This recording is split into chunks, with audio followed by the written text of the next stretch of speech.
Hi,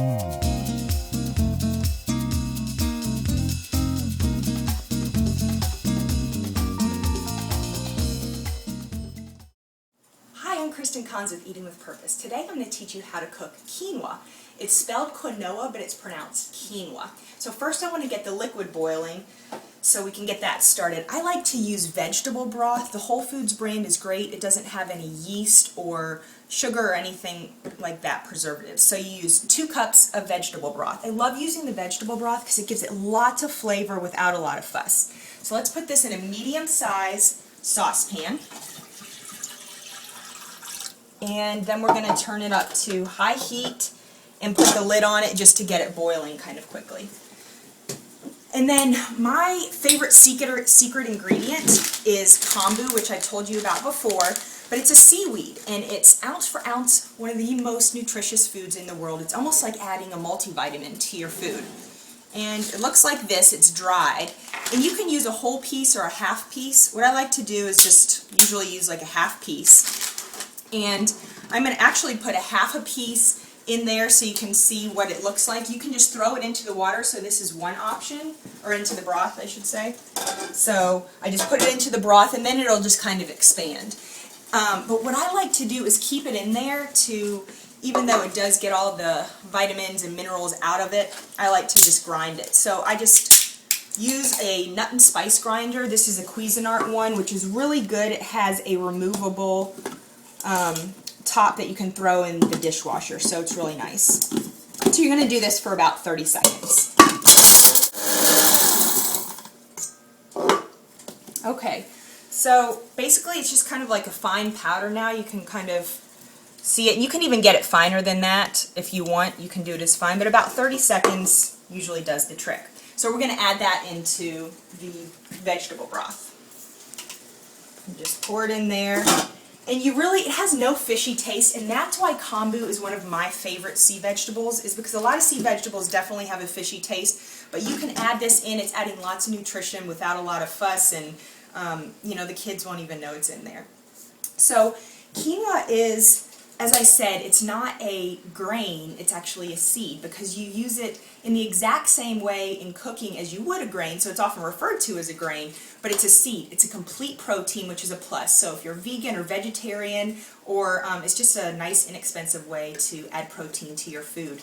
I love adding this onto salads. What I usually do is do a big batch of quinoa, maybe a double batch, and I'll cook some in a stir fry or use it for dinner hot, and then store it in a Pyrex container, a glass Pyrex container, and pull it out the next day and put it on a salad. And it makes a really satisfying whole meal salad where you're not going to just feel deprived when it's just vegetables sometimes. So my trick is, normally if you look on the internet, you'll find that they use just 1 cup of quinoa to 2 cups of water or broth. And I like to use 1 1/3 cups of the quinoa because it just makes it more fluffy like rice. So that's kind of another trick too, but you can do it to any consistency you want. And also, usually you don't have to rinse quinoa these days. I'll show you 2 brands. This Ancient Harvest brand is what I usually get, and it's triple rinsed. So this is what I use, and I don't rinse it. But some other brands, they do suggest on the package that you rinse it, so you can do that as well. And you would just do that by putting it in a strainer and putting it over the sink, rinsing it, and then you can add it to your pan. So I hear the water boiling, or the broth boiling. So we're going to add 1 1/3 cups of quinoa to the boiling broth. And actually I'm going to turn this down to low because we just want it to lightly simmer. Which, lightly simmering, that basically means just a light bubble. And I usually just do a little over that. And I'll give it a quick stir just to incorporate the quinoa and the broth. And then put a lid on it, and we're going to set the timer for 20 minutes and come back and check on it. I'll be right back with you. So we're back. The timer just went off, and it's been about 20 minutes, so come on over here and let's take a look at what it looks like before I even stir it. So you can see the green little bits because of the kombu, and it looks perfect. So I'm actually going to turn the heat off, but just give it a nice stir, and it is. It's nice and fluffy. But you know what? I've had plenty of times, sometimes, that after 20 minutes, it's still kind of really liquidy. And so just cook it for a little longer. Maybe put it on for 5 minutes longer, cover it with the lid, and usually that does the trick. So don't get discouraged if it is a little liquidy. It's not anything that you did. I've even used the exact same brand and that's happened to me. So just cook it a little longer. So oh, and I also want to show you let me grab my tongs. I want to show you the kombu.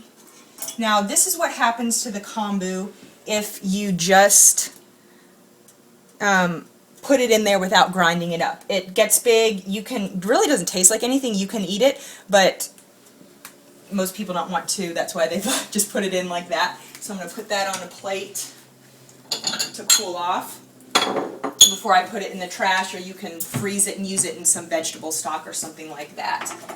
And now I'm just going to dish it up so you guys can see what it looks like. And it really has just kind of a light, nutty taste. It doesn't have much taste at all. As I said, it's a perfect substitute for rice. So you can, as I said, put it on salads. And I need to taste this. And it's just a really good, yeah, perfect. And it shouldn't be crunchy either. This is nice and soft. So if it's a little crunchy, it's not cooked enough and you want to cook it a little more. But now you know how to eat quinoa, and now you're eating with purpose.